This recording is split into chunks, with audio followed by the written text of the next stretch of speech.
What's going on, folks, kitties, and puppies, and welcome back to episode 81 of the Offshore Gamescast. I'm Dave. And I'm Dylan, and today we ask the age-old question. Is Sonic Frontiers the best Sonic game ever? It's a classic question. It is. You also notice I completely ripped off Gamora for that. Oh my god. Let's talk about this. Let's talk about that. Shall we confer on the subject? I think we should, because honestly, it might be the best Sonic game. It might be the best one made. We'll get into that. But first, if you want to help us out, because we're just two guys trying to do something here. In our free time. If you leave us a review or a 5-star rating on whatever you listen to podcasts on, or you go to our YouTube and subscribe there, however you can follow us all over social media, interact with us, any support like that is greatly appreciated. It helps out a lot, helps both of us. All right, on to the show. You may have noticed that things have been quiet. Haircut. I've gotten a haircut, and things have been quiet on our social media. That's because I was gone. I disappeared. I went to the other side of the world. To Japan. I took a vacation. Whoa! A big one. I'm not going to talk about the whole trip, because that would be pretty much a whole episode in and of itself, but I do want to talk about everything that was video game related. And there was a lot, believe it or not. Video games are kind of a thing there. What? No way. Yeah. So, let's talk about... First I want to talk about Nintendo World at Universal Japan. Especially because they are opening one up in Florida next month, like very soon. Ooh, that's exciting. Yes, but it will have a lot missing from the one in Japan. What about the Yoshi drink that we always hear about?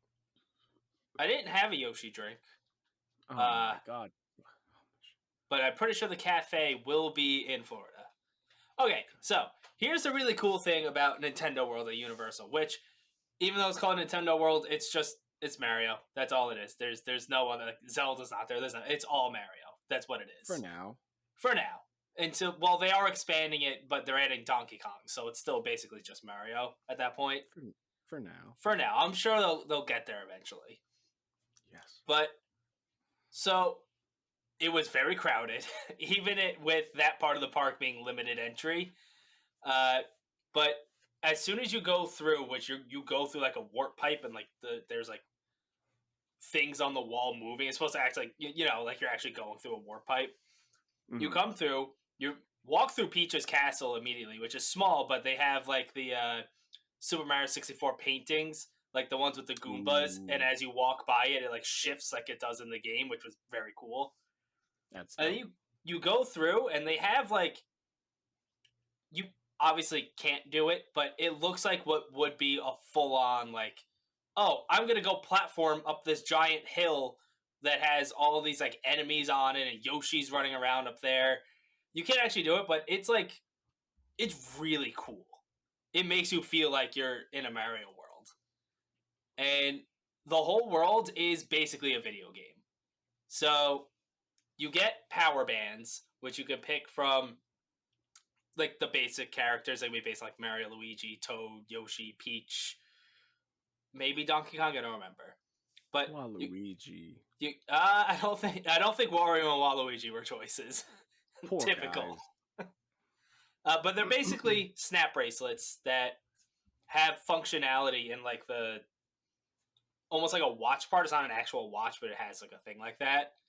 Mm-hmm. And you use whatever hand that's on to pretty much do everything in the park. So the whole story, if you will, is that Bowser Jr. stole a golden mushroom.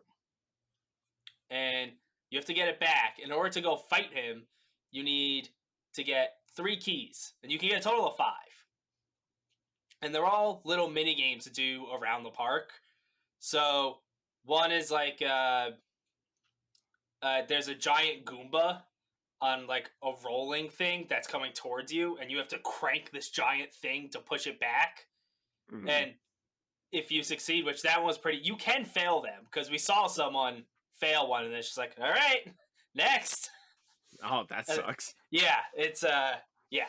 But this one, the Goomba one was very easy. Everyone was passing it, and then you touch your power band to like a key thing that's there, and it tracks it like through your power band. Okay. So you were living out Nintendo's Ready Player One. Kind of. That's a good way to describe it. There was another one where it's like you have to hit a POW block as a green shell is like going under things with the right time, and the last one is like in a pipe so you can't see it, but you still have to time it.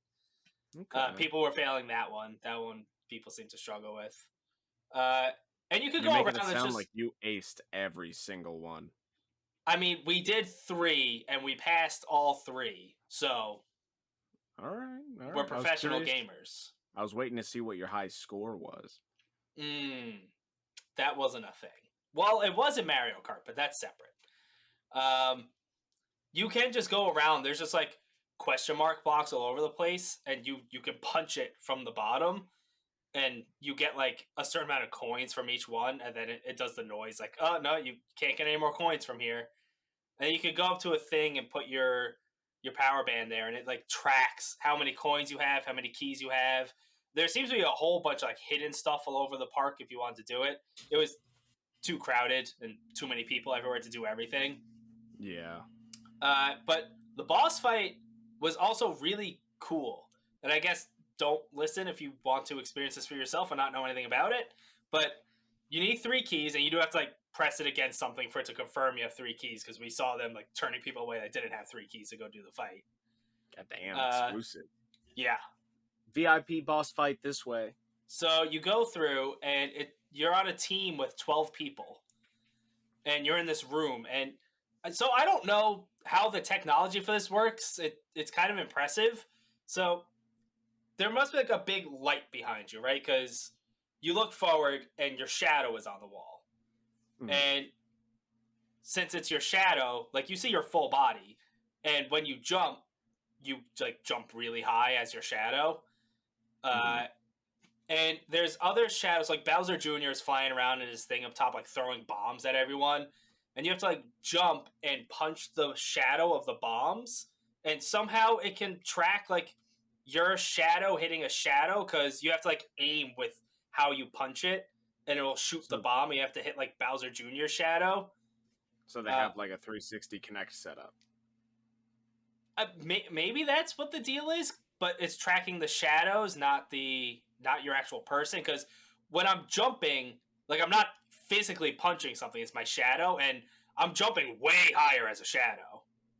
I don't know. I think the Connect has a lot more abilities than people knew. I don't think it's the Connect. Fine, the Xbox One Connect. You're right. It's something a little more modern, like the Xbox One Connect. Exactly. Yeah. It came packaged with the part of the park when they built it, and all of a sudden it was there. Like, well, we got to use it for something. Yeah, and this is perfect. People just started jumping, and they're like, "I got an idea." I know what the boss will be. It seems, I don't know if you can fail that one. It seems like you could. We didn't, of course, because we're professional gamers. So we kind of beat the world, which is like kind of a cool way to do something like that. Mm-hmm. Mario Kart was interesting. So it's not about winning a race. It's about getting 100 coins. And you're in like a cart, but you're not physically driving it. It moves along a track like on its own. And you have they're essentially VR goggles. And so you're wearing like a Mario hat, and then I guess magnetically it like attaches to it, the goggles themselves. And you have to look all around, and basically like arrows will come up on when you're supposed to turn, and that's when you turn the correct way, and you get coins for that. Or you get coins for shooting anyone or anything with shells. Which you have to like aim with your face by looking around. So it was kind of like a VR experience more than anything, but it was pretty cool. And of course, we each got 100 coins because, as I said, we're professional gamers. Professional, the best. Yes. We didn't do. There's a Yoshi ride that we didn't do. It's not like a roller coaster. It's a very slow ride that just kind of seems to go through like a more of just like a visual thing of like checking out different parts of the park. Okay. That's not going to be in Florida. That Yoshi thing, and something else wasn't going to be in Florida too that I can't remember. Now you'll never get to experience it. I'll just have to go back to Japan. No, they only let you go once. Oh shit, you're right. I forgot about that rule. Yeah. Unless you gotta beat him in a Yu-Gi-Oh duel to get back in. They did have specifically at 7-Elevens just Yu-Gi-Oh cards. There were no other types of cards, but they did have Yu-Gi-Oh cards.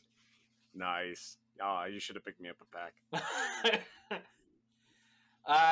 They have right near our hotel was a Nintendo store, which was like kind of its own floor of a small shopping outlet thing, where it was just a Nintendo store, a Pokemon Center, and a bunch of anime stores just all on the same floor. There was a Capcom store too, and a Koei Tecmo store, which was like, I didn't buy anything from those places, but it was just cool that it was there. I do have a picture of me with like a giant Monster Hunter sword. They had like a whole photo op set piece thing.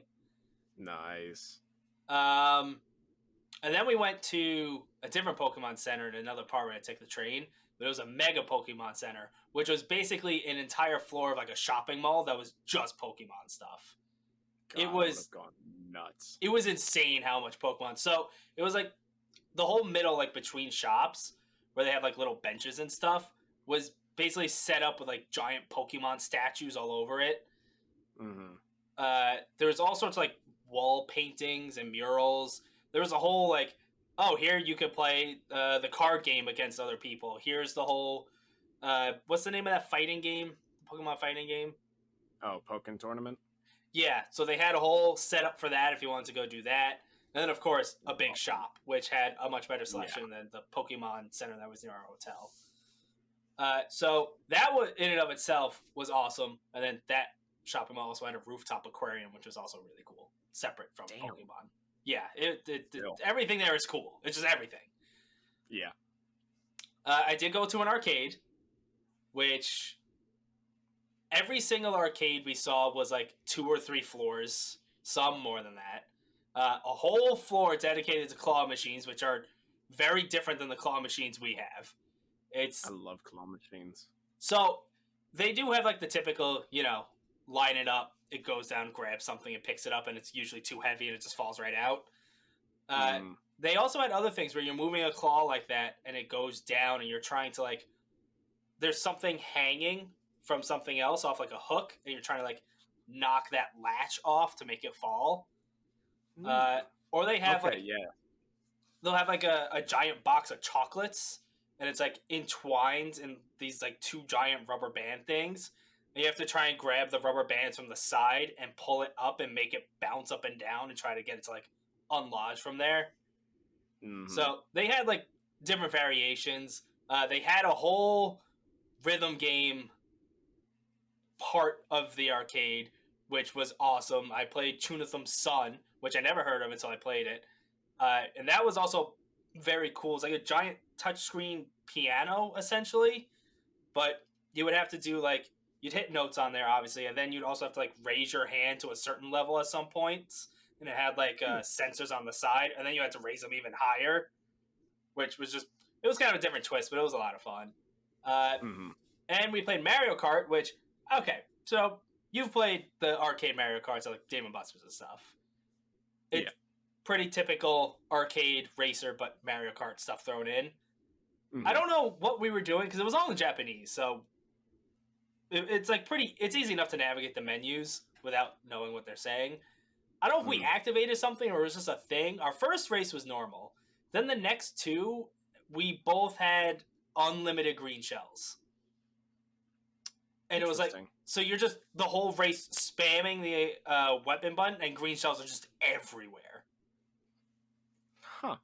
It sounds like fun to mess with, though. It was chaos, but it was fun, yeah. There's a lot of gacha. There's a lot of gacha. A lot of video game themed gacha, which we spent literally hours just doing gacha. No, yeah, I mean, it seems so cool and just fun. It is just so many.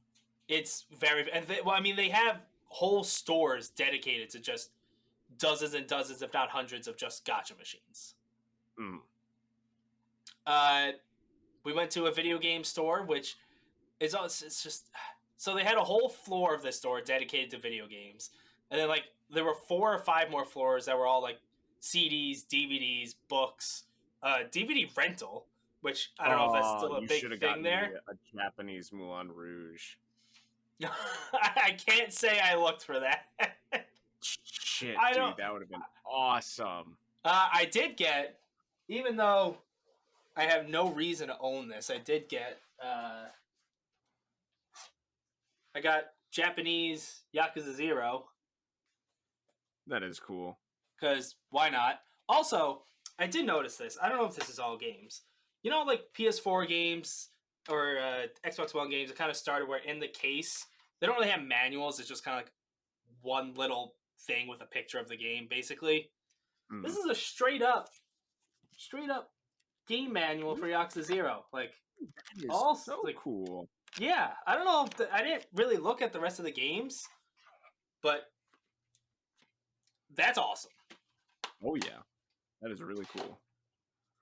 And then to kind of cap this off here, I went to Kabukicho, which is what Kamurocho is from the Yakuza games is based off of, and it was kind of jarring how accurate it was. Did you go to Serena? No, okay, it's not that accurate. But it was like, okay, so you know Kamurocho, towards the entrance, there's the Don Quixotes that's there. Mm. So we were like on that side of the street, and we were using my GPS to like navigate, and I noticed the Don Quixotes. I was like, oh, this is the Don Quixotes, which looks exactly the same as the one in the game. It does play the Don Quixotes theme song at the entrance the whole time. And Don Quixotes is incredible, by the way. We had a mega one near us, which is it had 8 floors of literally anything you could ever want. Oh, amazing. I love it because I'll never forget in the movie just watching the fight go down in a Don Quixote. Yeah, so they have literally everything. But once I saw that, I was like, wait, so if this is accurate, we just have to go down this way, and the red gate at like the Kamurocho entrance will be there. Sure enough, it was. And then it was like, okay, so let's do this to where I was able to just walk down the street and find my way to Theater Square, which is also real. There is an arcade. It's not a Sega arcade anymore because those all shut down in Japan. But there is like a big arcade where that Sega arcade is in the Yakuza games, which we spent some time with too. You're that one asshole that goes to fucking California is like, yo, I totally just drove my Lamborghini in GTA down this road. Yo, I know exactly where I'm going. I mean, like, basically, yeah. Yo, I can get to Santa Monica Park. Yo, dude, I literally just like exploded this place yesterday with a bomb. Like, but cooler. Did you blow up Millennium Tower? I did not, but they do have they have a movie theater that's there, which is like a giant Godzilla head and like the claws like climbing up the tower. And apparently, we didn't see it. Apparently, it does light up and like roar and stuff occasionally. Did you go to any of the Yakuza fast food places and get some food? Did you raise any friendship bars when you went to a store? All the friendship bars were raised. I would, you go into the store, you talk to someone, you buy something, you walk out, and then you immediately you walk up the block a little bit, you turn around, you go back in the store, and it's like it's like the next day for them. It's crazy. And you're covered in blood because you got into a few fights. Yeah, they don't seem to care though. And you just want to buy something. You just want to get something else. And raise the friendship meter. You should have walked into some drugstore and been like, "Can I get 30 bottles of pills? I need health. I'm stocking up." Also, I mean, obviously the Yakuza games are based in Tokyo, so of course it's it's like that. But it is vending machines are everywhere, everywhere. Mm-hmm. And it is straight up did like. Did you buy a beer from one? I could have. I didn't buy a beer. I did get hot tea from one though. Interesting.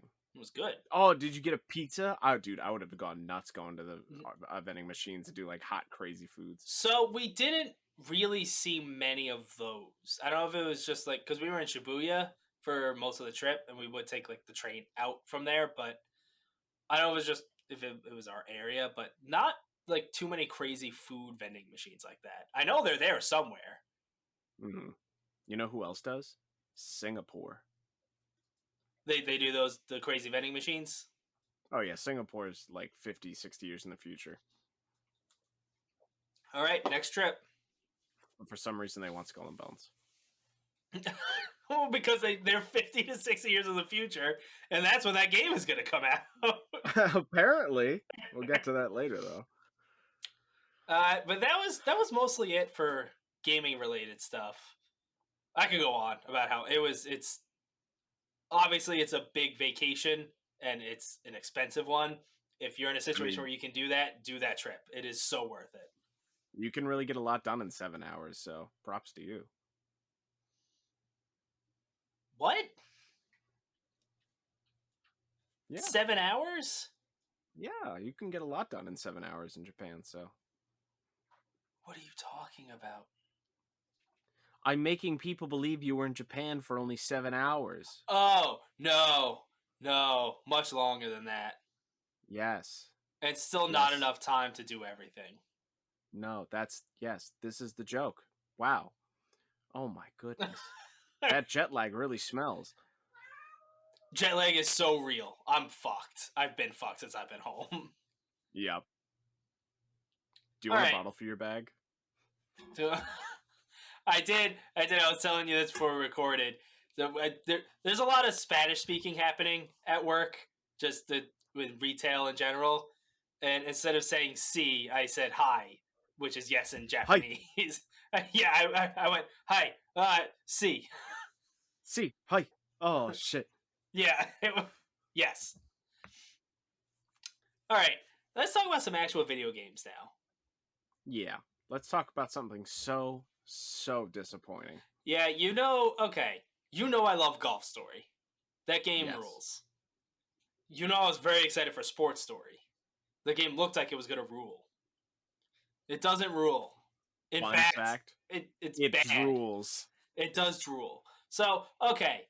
Golf Story happened. It was a golf game that had like little side quests. It was arcadey golf. It had a whole story, and it was great. Sports Story was supposed to expand on golf by adding a bunch more sports, but still be most of the same, and it's not. So, first off, it's still mostly just golf, but you're not really playing that much golf. It's just kind of running around fetch quests, and you're occasionally hitting a golf ball, which immediately not nearly as fun. The writing feels way more. It kind of has like. Did you play Donut County? You did, right? Oh yeah, I loved it. It the first one has kind of that style, if you will. That's kind of same sense of humor. It feels so forced in this, where you have like kind of like the the wacky ridiculousness of someone just playing it totally straight. But it was not. It's just not working in this. When you do play a new sport, which is rare, there's no actual like tutorial to it. It'll give you a little button map or button key in the corners, but not actually like explain how to do it. So you're just kind of like, all right, I guess I'll figure this out. And none of them really control. So I've done volleyball and tennis. They don't really play so great. Maybe it's because they're not teaching me how to do it. But they do have a tennis academy where they're still not really teaching you how to do it. And it's a whole big side quest. I think it's a side quest. At least I didn't have to be there at that moment. And it's just I can't advance. It's bugged. I don't know if I can't. It's a common bug apparently. I may have like picked up an item before I was supposed to, and now I just completely can't advance. Like it's just that's it. Really, it's fucked. Dropped the golf ball on this one, and the tennis ball, and the volleyball, and the soccer ball. We haven't even gotten to soccer. They hinted at it. I was kicking around like acorns or something. What happened? What happened to this broken game? This broken man? I was really looking forward to this, and this was going to be this was pretty much the Switch game I was planning on playing on vacation during like downtime, and it disappointed me so much. How sad. I played for hours, and I only did like one actual golf course the whole time. What's the point? That's what I'm saying. It's supposed to fill that void in my life of sports games. And it's just a soggy mess. Yeah, it's very disappointing. It's already top contender for most disappointing for our 2023 game of the year. I'm sure that there will be games that are more disappointing than that this year. Absolutely. But mark my words, it'll be nominated. It's in the noggin now. It's in the naughty list. It's not coming off. It's sticky. It's really stuck there. All right, Dave, let's talk about something we both played and answer. Let's answer the question. Is Sonic Frontiers the best Sonic game? And if I can quote a text message, one of those good old SMSs from earlier, I'm going to have to say that Sonic Frontiers is the Spider-Man PS4 of Sonic games. So the best Sonic game? I haven't played a lot of Sonic games. I've played on like the browser back in the day. I would just play the original Green Zone. Oh, yeah. You know me. Of course, yeah. Hardcore Sonic fan. Hardcore. I've played a little bit of Sonic 06 and gotten very upset. Oh, sure. And I've seen Sonic gameplay, and that's pretty much me. Until I got Sonic Frontiers, and I've been having a ball rolling around at the speed of sound, and just taking my time with it. It's just fun and explory. Yeah, that's the way I described it. Is that they Super Mario Odyssey Sonic the Hedgehog, as in they gave you a level, which I'm still on the first. I mean, we are answering the question of is this the best Sonic game ever without having beaten it yet. But I'm still on that first island, but it's just like you're out there, and there's just no matter where you turn, there's something to do. Yeah, you could do some hunting for some of the things in order to get to them, but like, and even though not everything is gonna load like directly in front of you, it'll only go so far. There's still something to do on the map and something to collect. It took me up until the second island, which I'm at right now, that I have been. I mean, I was doing it for fun, but I was doing way more than I had to on the first island when I found that I could just do my spinny thing around the little light balls and collect whatever was in them. I just completely kept missing those and was just doing every single little thing on the first island. Yeah, I've been meticulously like running up and down the entire island trying to do every single thing I can. The actual levels too, like when you're jumping into an actual level, and it is kind of that that Sonic the 3D Sonic games that kind of started with Sonic Adventure, that style of level. But they feel sometimes they are just also 2D-ish, but they feel good. Each level has different objectives to help you get keys, which are like finish the level with this many coins, collect all the red coins, or get an S rank, like beat it in a certain amount of time. And I've been doing everything. I've only done like 4, maybe 5 levels so far, but I've been getting I don't know if you've been getting S ranks and levels. That's not easy.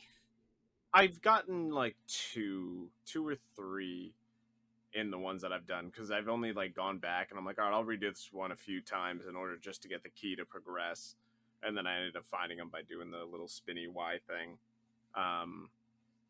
But I found some to be much easier than others. I found it more annoying to go back and get the red coins. Really? Yeah.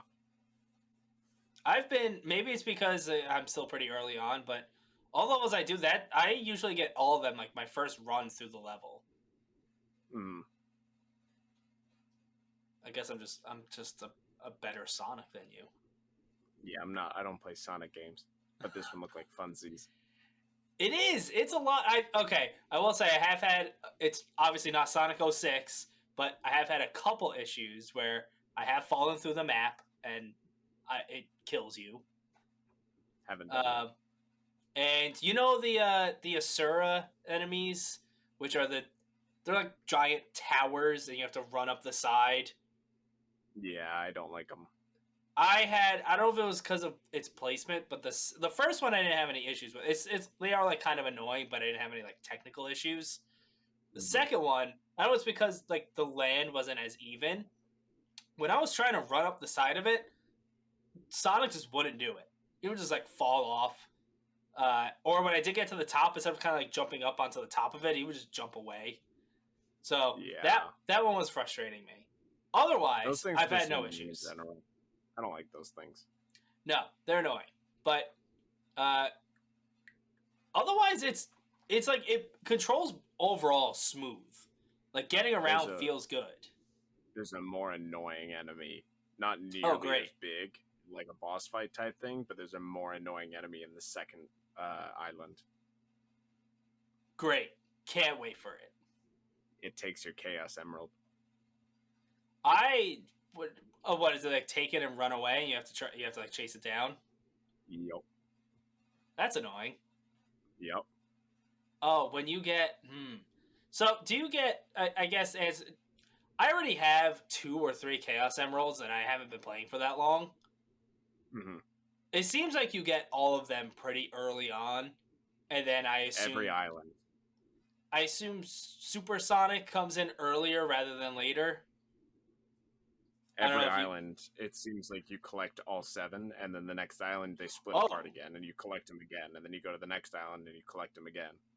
Oh, that's interesting. It's like I already have 2 or 3 for the second island. Huh. How do they explain that one? Why do you lose them? Because the bad guy. Ah, of course. With Egg Boy. I did a Sonic the Hedgehog gotcha in Japan, and I got like a little keychain of the bad guy, and I was Egg Boy. I was like, oh, I know. Oh, I don't know. Maybe it's not Eggman. That's not who I got. I got the little girl. Yeah. Yeah. And I saw them. I was like, I don't know if they're good or bad, but I know they're from Sonic Frontiers because I hadn't started at that point yet. Turns out they're bad. They seem confused. They seem semi-conflicted. They do. Because I did go up to the little girl and was like, gave her a bunch of hearts. And I was like, hey, you didn't have to attack me like that. What's your problem? The hearts are just the collectible item for that level. Yeah, it was just funny. Yeah, it is. Especially paired with Sonic sass. It was just like, hey man, come on. What are you doing? The second island's all about Knuckles. Ooh, I was wondering about that because he wasn't with you in the beginning. Nope. Amy first, then Knuckles, so we're doing with him now. And I don't know how much more. I think I'm going to be getting the rest of the Chaos Emeralds for the second island quicker than I think, because I've just been doing a lot of collecting and exploring, because it gets to a point where I go up to talk to somebody and I'm like, I don't need any of the medals for the second islands, because I've already collected so many. Yeah. Which I do like. It's fun. It scratches that itch of like kind of what Mario Odyssey did for me, which I will say early impressions, this is not a Mario Odyssey level game, but Sonic has kind of typically not been Mario level. It's very, very empty, but you're going to be doing a lot of the same stuff, and there's always something to do. But yeah, it's just these big empty islands. That is kind of like that's what my comparison with Odyssey, whereas like in Odyssey there's moons to collect everywhere.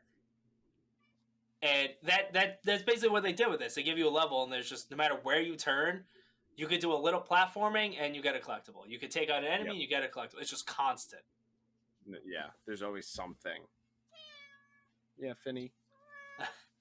So, early impressions, I don't know if there's been a better Sonic game.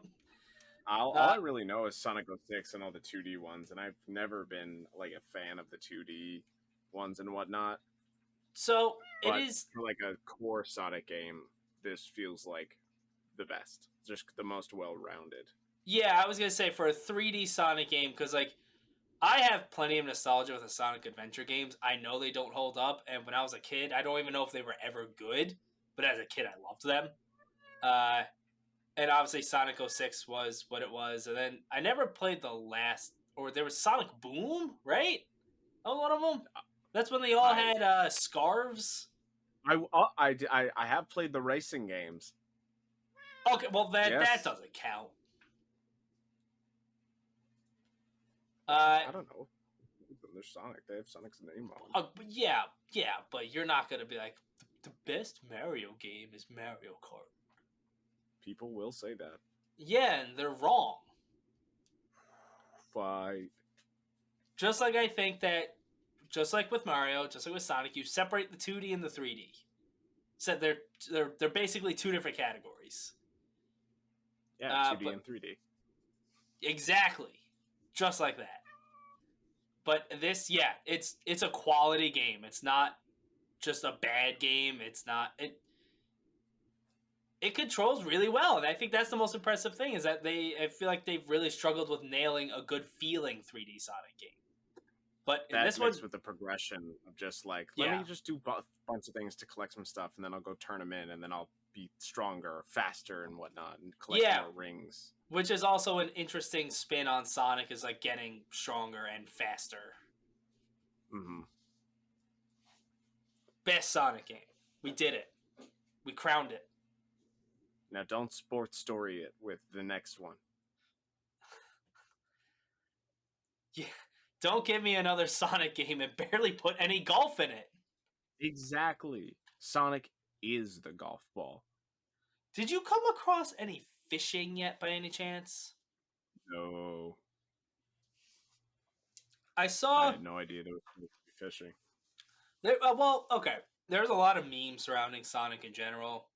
So I don't know if this was like an edited thing or if it was real.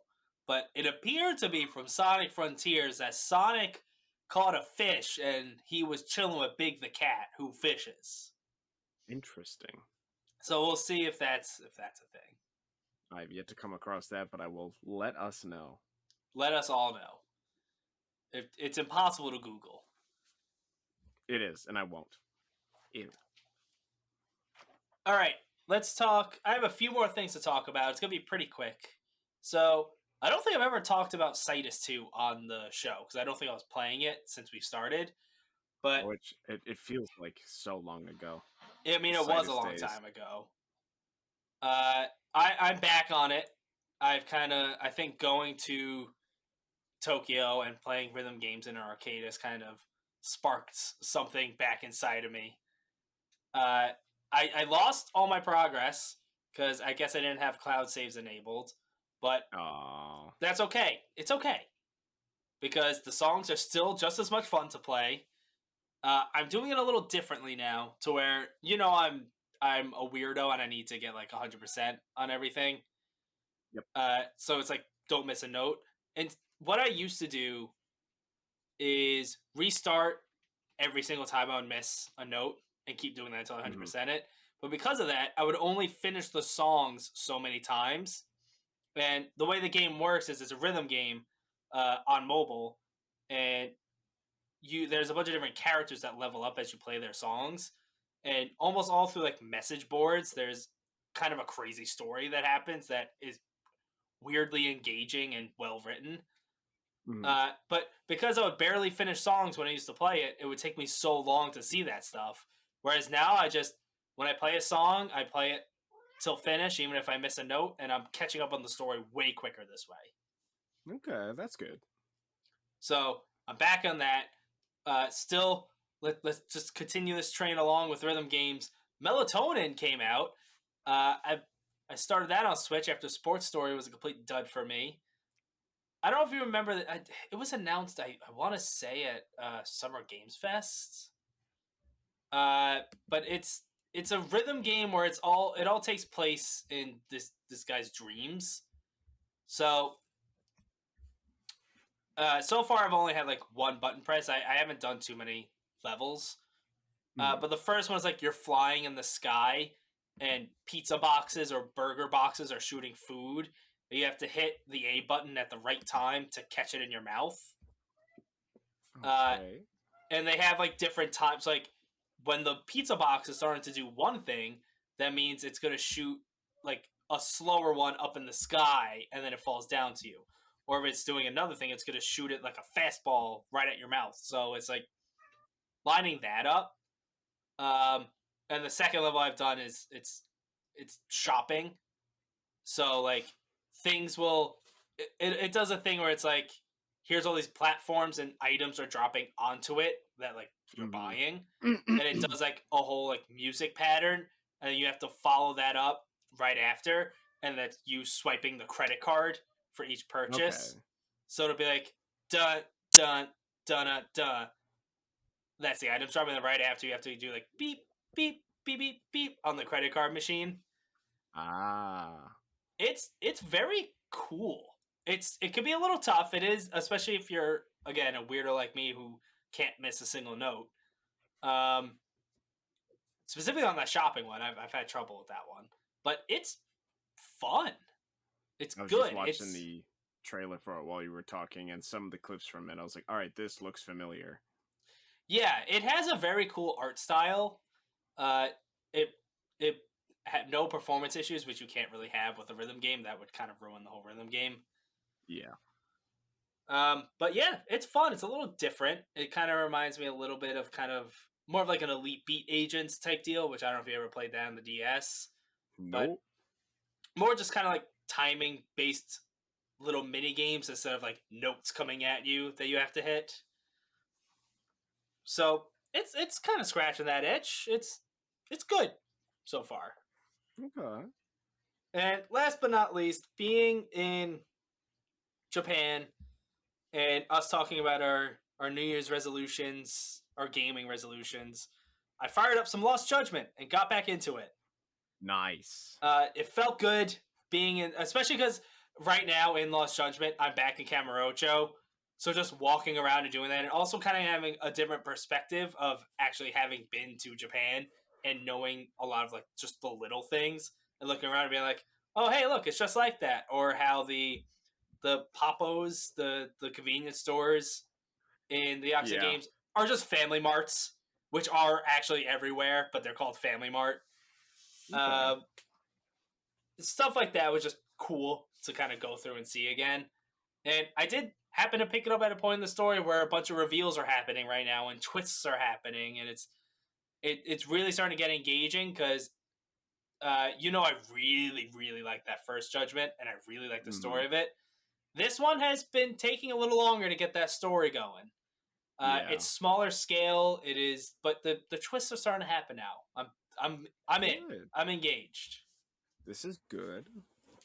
Yes, it is good. And I still have to play that. It does make me sad that we may not get another Judgment game because they're really good. I hate the trend that RGG has been taking with their games.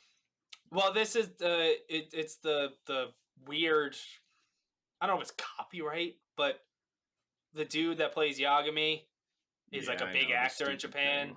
Can't use his face online. Yeah, it's something about the game when it went to PC. It like may have breached a contract, so I don't know if they can continue using him in the game. Which obviously, if you're not playing as Yagami, it's not exactly a Judgment game at that point. Nope. But who knows? Maybe because they had the Kaito Files, that DLC we play as him. So maybe it'll be a spin-off of a spin-off. And he'll be the new guy. Yeah, whatever, man. I don't know. They put out a game, I'm going to buy it and play it. That's just... They got me. I'll play them eventually. I'm much slower now after their big changes. I Like a Dragon... Yeah, I'm not going to say it's the worst Yakuza game in my opinion. But, yeah, not having action. And the turn-based does fail.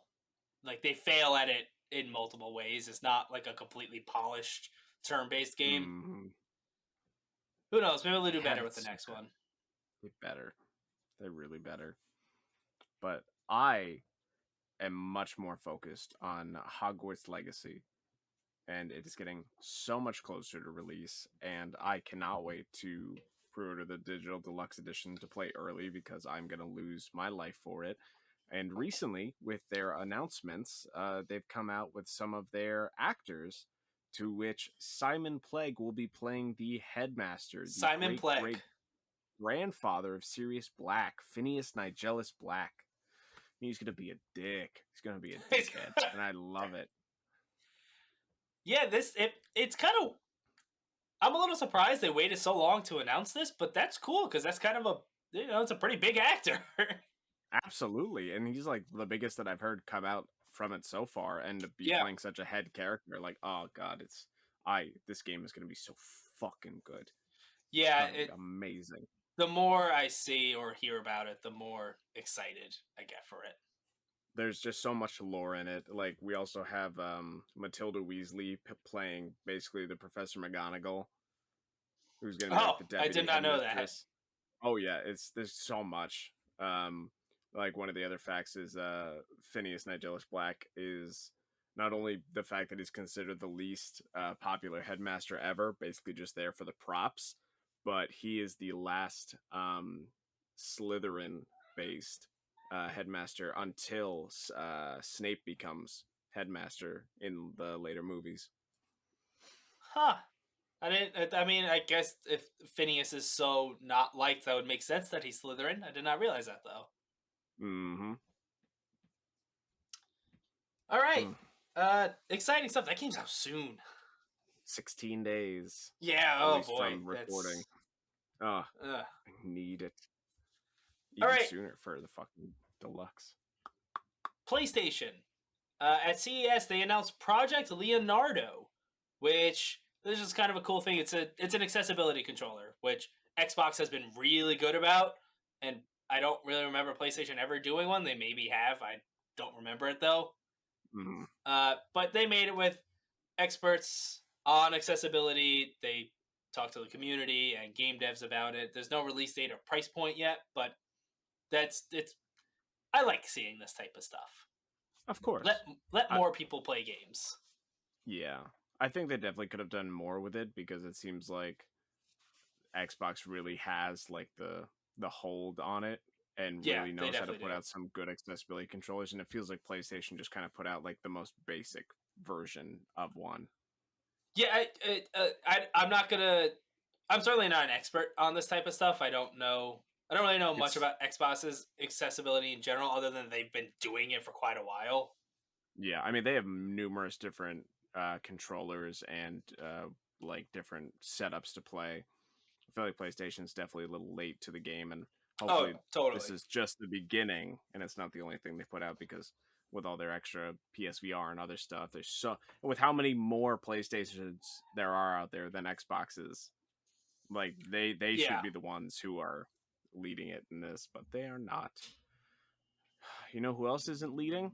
Ubisoft. Ubisoft's been fucking riding the pole all the way down. Skull and Bones they've been struggling lately.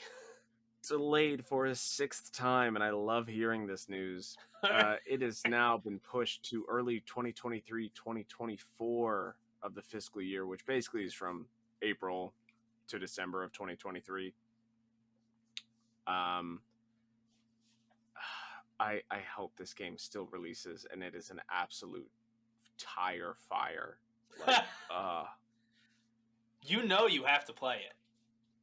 Yeah, when it's like $3, or it's going to be one of my joke gifts or something one year. The only way I'm going to play it is if it's free or someone give. I'm not buying it.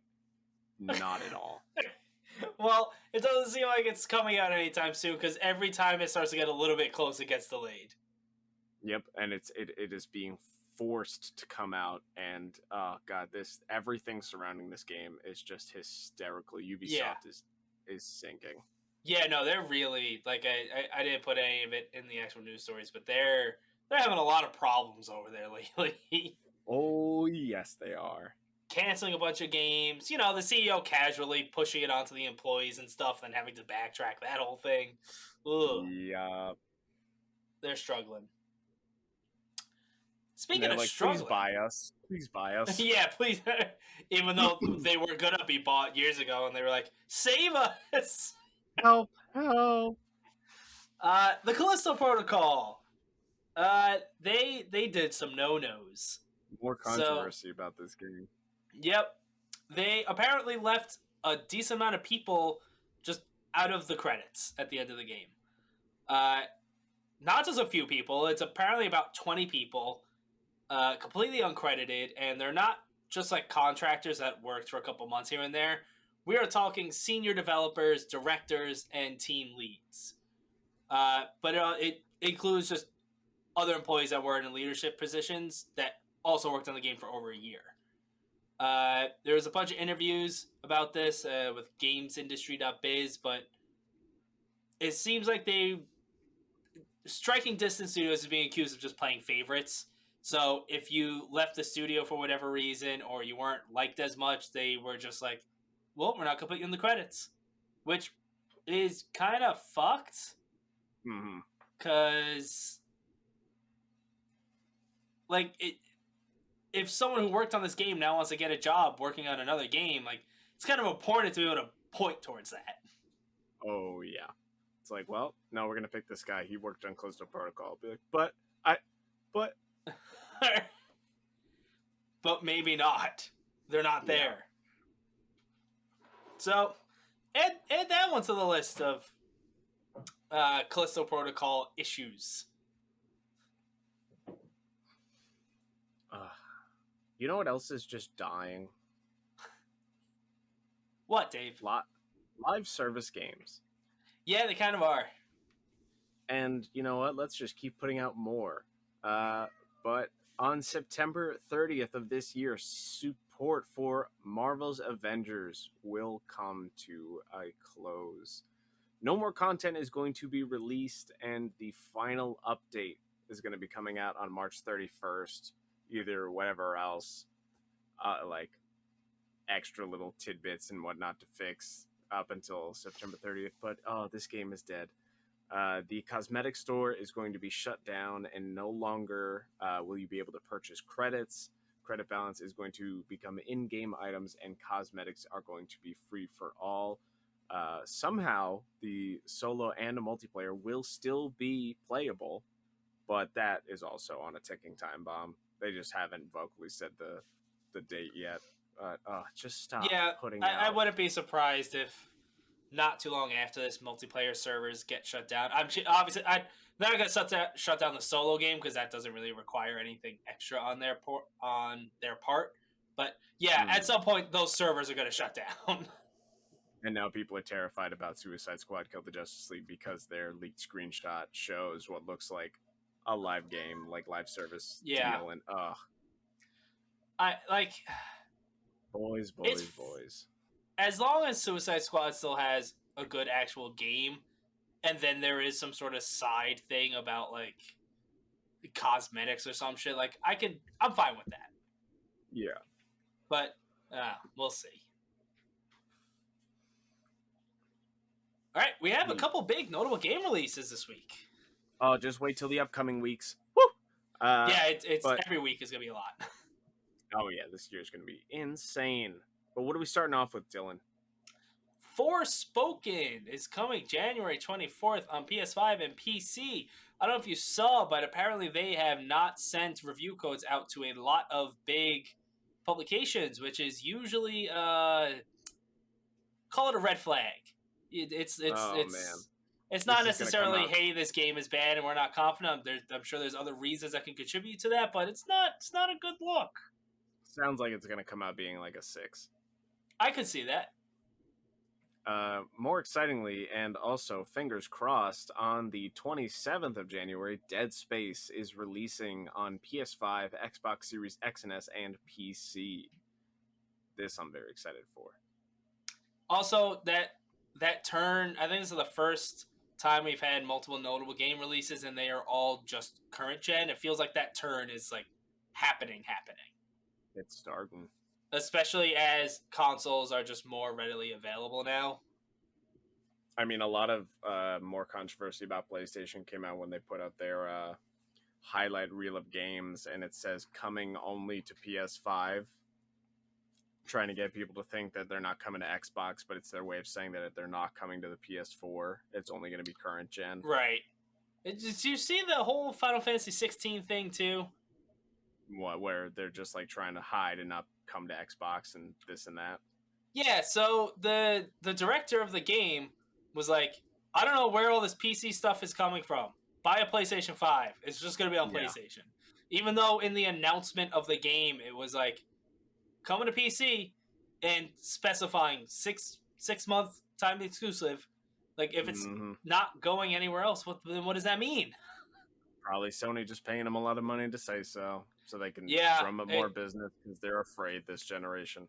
It's just been confusing messaging that's like it feels almost illegal at some point. Like, it feels like Sony's going to make a lot of missteps this generation of trying to push back. Well, it'll just be the classic. The Xbox and PlayStation, every couple of gens will just switch back and forth. Yep. Whatever, man. That's how it goes. And then Nintendo will be on the side just constantly doing Nintendo things. Our games look like shit, but you're having fun. Buy them. I mean. They still release Pokemon games. We're still going to give them billions of dollars. Yeah, it's Nintendo is fine in their own little world. Where's this January's Pokemon Legends game? Give it. Not here. No. Chad. I do think we'll get another Pokemon Legends game, though. We better. Feels weird as like a one-off. It should honestly, it should be like Celebi or Jirachi based. That's what I would do. I don't know what that means. Pokemon. I know that. Then that's all you really need. All right, Pokemon.